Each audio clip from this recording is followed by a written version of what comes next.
And it's lights out. And it's lights out. Welcome back to another episode of Drive Through Penalty. I'm Sean. I'm here with my father, Craig. As always, we're going to cover last week's race and talk about Austria. We're going to talk about this upcoming race in Silverstone. We're going to do some F1 fantasy strategy, lots to cover there. And as always, some F1 history with Craig. Last week's race. There was more than one race last week. It was pretty wild. What did you think? I absolutely loved it. And for me, there was three big takeaways. And we can kind of jump into them real quick. But that battle between Lando and Oscar was incredible. I thought we might have a repeat result of what happened the previous race and lose one of the two drivers, which would have been a no-no for the papaya rules. Well, this week, Oscar was the one that was apologizing. Yeah, I know. We were getting a little too close. But obviously, Antonelli doing the dive bomb into turn 3 kind of reminded me what you see in like open lobbies in my sim racing. It's like always there's one guy that's just going to take out the whole pack. Well, I'll tell you who he took out. It was Max Verstappen. And when Max Verstappen was taken out, I was taken out of the fantasy pool. That was a tough break for a lot of guys who either had Red Bull or Mercedes. But and then honestly, my favorite part of the entire race was probably the midfield battles and watching Bortoleto battle Alonso right in the last lap. It was awesome. And I'm pretty sure Alonso's his manager. So, that's really cool to see, and just the way they congratulated. Yeah, and Alonso wouldn't let him by. So, yeah. It's like the first time when your kid's playing you something. You can't just let him win. He's got to beat you on his own. Fair and square, exactly. And, Max is a big supporter of his and went over right away to congratulate him. Max will give him a toe in quality whenever he can, too. So yeah. I think these guys really like to see Bortoleto do well. It's unfortunate he's driving this dustbin kick Sauber, but I gotta say, since they did these upgrades. So, I think they're spending some money on the chassis. All the teams are right now, because, there's ways of keeping your tires cooler too, but what people seem to miss here is that these teams are given or paid a ton of money. It's like a team like Williams is getting $135 million just to show up. It's not like they're getting lucky or they're hard done by. Somebody's going to buy that team.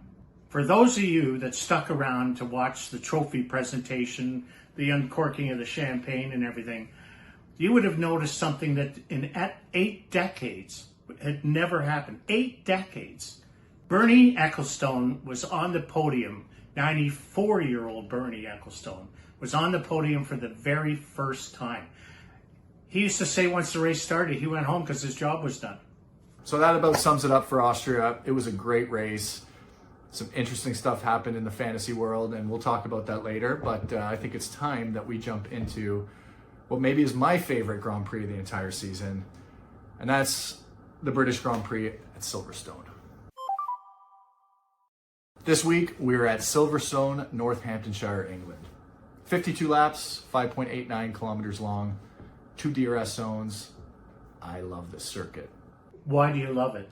It's Silverstone's high-speed layout. Some of the fastest corners. You got the infamous Maggots and Beckett's. You got the Hanger Straight, Cops. It's got everything. Obviously, the history behind this circuit, which you'll get into a little bit later.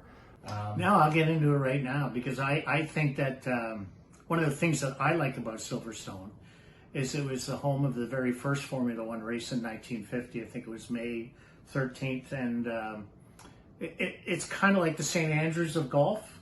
So and the other thing that I really appreciate is that it is the home course for certain teams. Britain are still the leaders. I know you fight with the Italians on that, and the Germans, but the Britons are still the leaders. They got the most drivers, and this is really the home of it all. Yeah, so like you said, we got 3 drivers on their home turf this weekend. We have Lewis Hamilton, who won the Grand Prix last year. We have Lando Norris, and we have my boy George Russell. And I just saw in an interview yesterday, Oscar Piastri being asked whether or not he's intimidated going into Silverstone because, he might get booed by Lando fans. But last year he had an incredible amount of support. They were cheering him on. It's just, this is his home turf. So I'd like to ask this most races, Sean. What's up with corner 1? Are we going to get into trouble on corner 1? Corner 1's great. You're coming right off of a straight, quick right-hander. full throttle, 7th, 8th gear. Definitely some room for some trouble. Does pole sitter win here? Well, there's a lot of passing. There's some big, long straights. I don't know. I think, I think if you have the lead and you manage your tires properly, that can certainly help. So you know me and the home racing guys. There are, as I said earlier, it's kind of the home of Formula One racing, and it's the home of many of the Formula One drivers. So I'm going to go out on a limb here and say that I think a Englishman's going to win. I don't disagree with you because the Englishmen are great and they've been really strong this year. McLaren's just got such an incredible car right now. They're in an absolute league of their own. And they have an Englishman driving. I always take Oscar, but I'm going to take Lando Norris this week just because he's on a bit of a roll.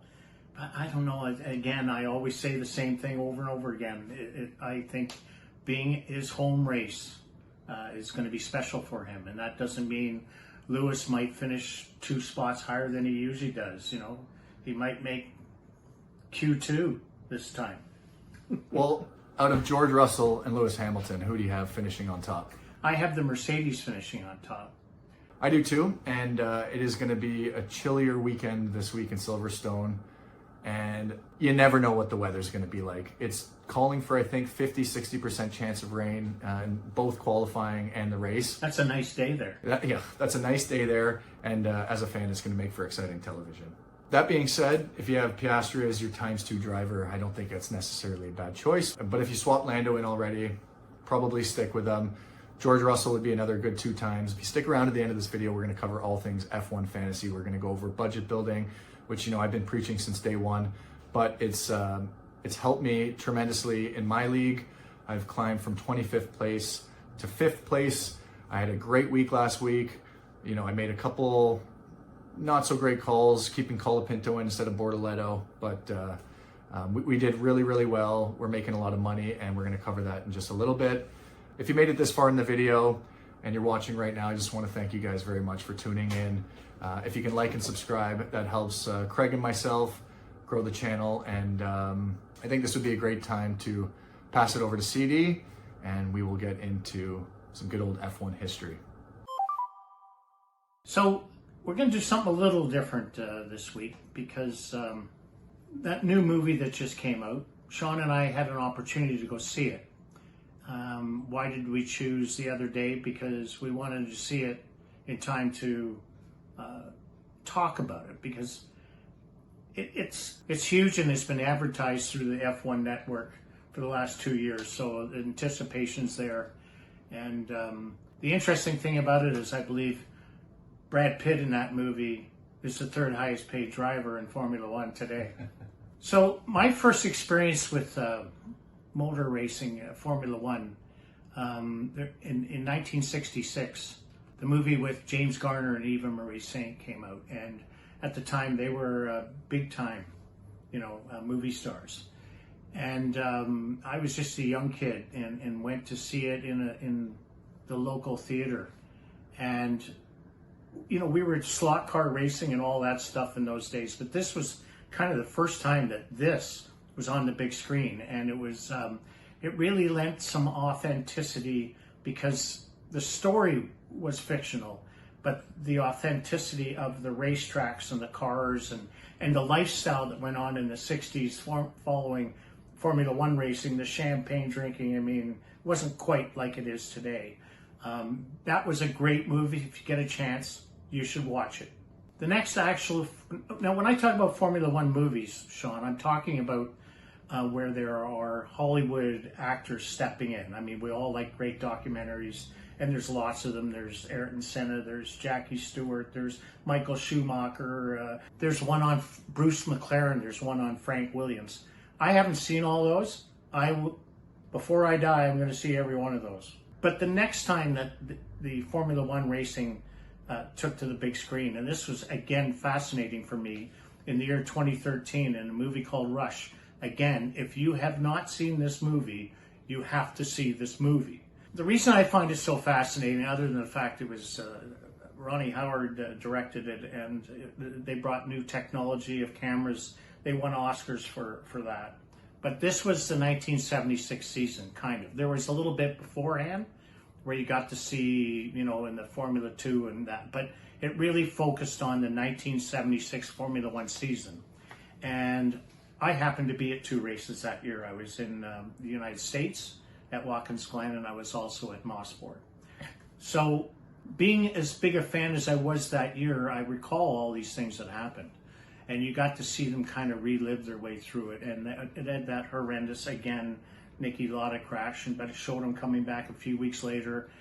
The sound, everything about this was, it was very, very authentic. And it showed you the very dangerous times that racing in the 1970s was. The next Formula One movie that was done through Hollywood, it was in 2023, and it was about Ferrari, Enzo Ferrari. And the movie was well done. The acting was very good in it. I think it was in 1957 this movie was set. But the focus wasn't on the racing. It was more about his personal life. Maybe it wasn't quite the individual that everybody looks up to. But I'll just leave it at that. 2 honorable mentions. I have to bring these up.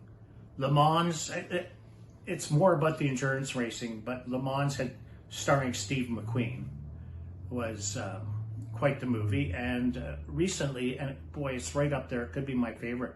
Ford versus Ferrari. That was magnificent. Again, if you haven't seen that movie, it's still available everywhere. Please go watch that movie, and you can leave your thanks behind. If you have a favorite F1 movie, feel free to leave it on our channel, because, you know, we'd love to see everybody's opinion. We could even take a toll and see who comes out on number 1. Anyways, enjoy them. They're fantastic. So the reason we did movies today, as I mentioned earlier, that we went and saw the movie and everybody's talking about movies, even though it's right in the middle of the Formula One season, is I wanted to kind of share what we thought of the movie. It's not going to turn your mind as to whether or not you're going to go see it, but at least we can tell you ahead of time without any spoilers as to what we liked about the movie. I was expecting a certain kind of spectacle, and it was close to that, but I was pleasantly surprised how I was smiling, and I enjoyed the movie. It started out with Led Zeppelin soundtrack, and it was powerful, and it was loud, and as you progressed through it, there was some really serious racing scenes, but the story really was revolving around Brad Pitt, and who doesn't cheer for Brad Pitt? I mean, he was great. Yeah, it was great. Brad Pitt played, a great role in the movie, and I think his partner in the movie was the perfect villain, at points, and then, you turned to like him a little bit more when they had a better relationship, and he was helping him win the race, and then boom, he gets into that big accident. Sorry, spoiler alert, but there's a lot of emotion in the movie, and I really liked the way that they filmed it. I feel like for somebody who doesn't watch Formula One, you kind of got to experience what it'd be like driving in one of those cars, and some classic Hollywood stuff. You get the love story, Brad Pitt's making out with the technical director, but that's, that was expected. I thought it was a great movie. I'd recommend it to everybody. I was at the edge of my seat half the time, and I'll leave you with this, fans. There's a happy ending. So now I think we're at the point, Sean, where, which is becoming a very interesting part of our segment, is where you do the lap. And pay attention, and you'll get to see all these corners and turns and everything Sean was talking about. And he's getting better at it. He's comparing times to Colapinto now. Yeah, we had some fun with that last week, and I love seeing your comments and support and advice and tips, and some of you suggested some car setups. It's great. Keep them coming. I appreciate it. Let's jump into it. All right, we're here at Silverstone. Approaching turn 1, also known as Abbey. The high-speed right-hand corner, just clipping the curves there. Trying to keep a straight line. Braking at that 100-meter board. Hard brakes all the way down to 3rd gear. Trying to find that line here down to 2nd gear. We're going to open up and use the entire track. Open DRS down the Wellington straight. Going up to a very difficult left and right-hander here. On the 5th gear. Just trying to sway that car down to 3rd gear. Just clipping that corner. Back on at full throttle. Climbing all the way up to 8th gear. Coming up to Cobb's turn 9.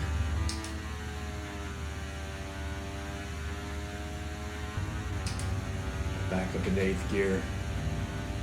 To Maggots and Beckett's. The beautiful sequence of corners here. And the car all the way to the left-hand side. Shifting all the way up to 8th gear. Braking as late as we can into stow.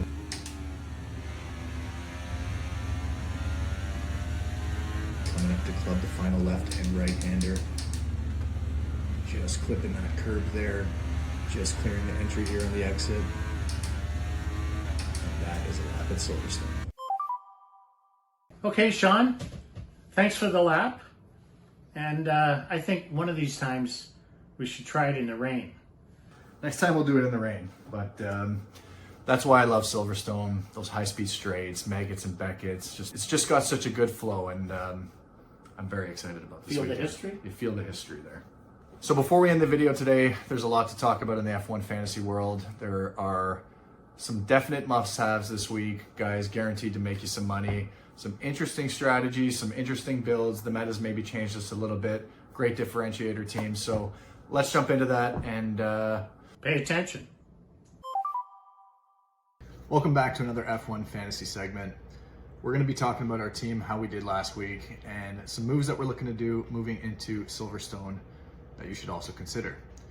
So our main focus last week, as always, was points, of course, but even more importantly, budget. And as you look at my team here, we accomplished pretty much that. All of our assets made us money this week.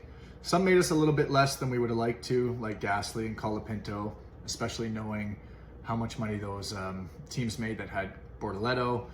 That 0.6 million would have been really nice. And Gasly, even though he was up there last week in terms of guys to pick on the budget builder tool, he didn't really perform. But that's okay, we still made money.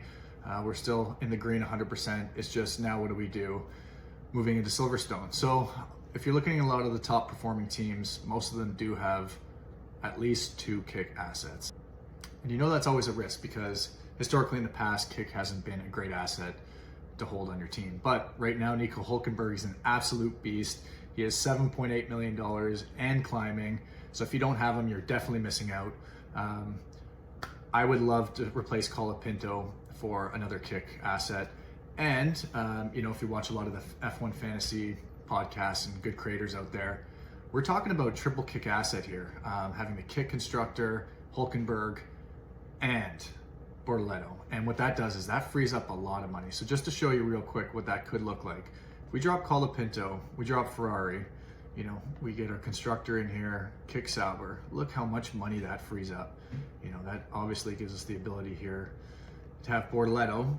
The problem is that's 2 of our 2 transfers. And if we had a third transfer, or we're willing to take the -10, which we're not really right now because we're fighting to climb that leaderboard, I would drop somebody like Gasly, and you know, we could put George Russell in there. We could put Charles Leclerc, and that's a really good looking team. But if one thing goes wrong with either of those kick drivers, you lose out on your constructor and you get that -20 for that driver asset too. So for me, it's not quite worth it. I'm just gonna go back in there and throw Hülkenberg and Colapinto, get that team back to how it was looking before. So what we're thinking about doing right now is, sorry, let me fix that. We want to get rid of Pierre Gasly and we want to get rid of Colapinto. So if we head on over to the budget builder section of the F1 Fantasy Tools website, we're going to take a look at our drivers here, our tier B drivers, and who's expected to make money and how many points they need to score in order to do that. And this week, it looks very clear to us that Bortoleto, Hülkenberg, Alonso, Ocon, and Behrman are the best picks because even Behrman only needs 4 points to gain that maximum $0.6 million increase. Ocon just needs to finish the race. So if we can squeeze either of those assets in, or if you can squeeze any of these assets in, highly, highly recommend it. You'll see Colapinto needs 11 points, Gasly needs 14. It's possible, maybe unlikely. So, you know, if we look at Colapinto's stats here, he's never scored those points. I mean, he has that many points for the entire season, basically. So Highly unlikely. He might score 2 points, increase by 0.2 again, but still would like to switch him for Bortoleto. And Gasly, you know, he's not looking great, and we are probably going to want to remove him as well. The problem is, can we afford it? So if we drop Colapinto, that gives us just enough money to put in Gabriel Bortoleto, which we like, but it still leaves us with Gasly. So really for me this week, it comes down to, would I rather keep Colapinto on the team or would I rather keep Gasly? And again, Gasly needs to score 14 points, Colapinto 11, which he's never done. I think Gasly has a better chance of scoring those points. Not that he's even done it before. Once he's done it in the United States, but I think that's a gamble that we're gonna have to be willing to take here. So most likely this is gonna be my team. I never lock in my team until FP3 is done because we just wanna get as much knowledge as possible from the cars, how they're running this weekend. You know, maybe Mercedes looks incredible. If you have Lando Norris, good on you. If you already had Bortoleto, good on you. So good luck to y'all. If you have any questions, drop them below. But let's get back into the video. Thanks for the fantasy information, Sean. You should be paying attention because, as Sean mentioned earlier, he's gone from last place up all the way up into 5th. What he hasn't told you, his dad has been 1st or 2nd the entire season. So he's still got a lot more work to do. Yeah, a little bit more, but why don't we put a little something on the line this week? What's British? I'll bet you a pint, mate. I'll bet you a punt, mate. We're on. We're on. But thanks again, guys, for tuning into the video. We really, really appreciate your support. If you liked it, please like and subscribe. We'll see you at the next GP. CD, I think we've arrived. Where's the pub?